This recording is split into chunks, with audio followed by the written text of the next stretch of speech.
Hi, my name is Kim Estes, and welcome to Actors Reporter Interviews. Today we have with us the fabulous author Jeffrey Mudgett to talk about his book, Bloodstains. Jeff, welcome to the show.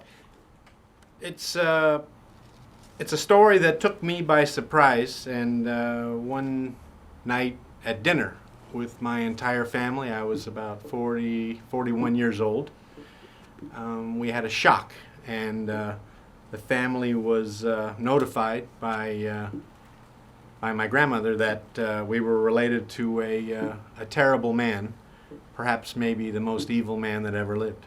His name was Herman Webster Mudgett, but he was better known as H. Holmes. He's the many of your viewers will know him as the man that was in the Devil in the White City, the New York Times bestseller. So at this dinner, my grandfather admitted that this was our relation and turned out to be my great-great-grandfather, and a man who had killed scores of innocent people. Wow. So knowing that forced you to write the book, or how did that cause you to want to know more? Well, at first, I was fine with it, but over time, the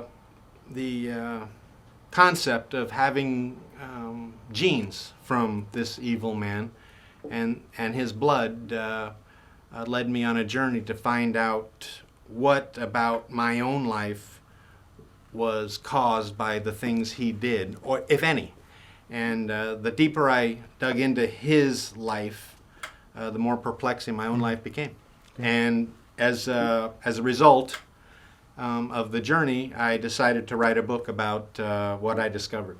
Now, I went up on the webpage and did some work before this, also to find out that there are many people who have added facts and figures to what you already knew. And could you tell me a little bit about those stories?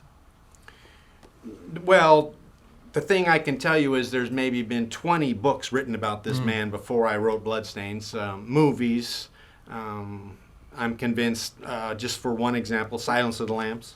The fiend in Silence of the Lambs, Anthony Hopkins, who Anthony Hopkins played, was rolled after Holmes, and the list and the story goes on and on and on.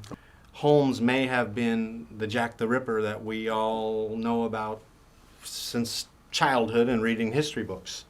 Well, yesterday we had something come up where his handwriting had been compared to the handwriting of the Jack the Ripper in the Ripper letters, and yesterday we had an expert from London establish that the handwriting was the same.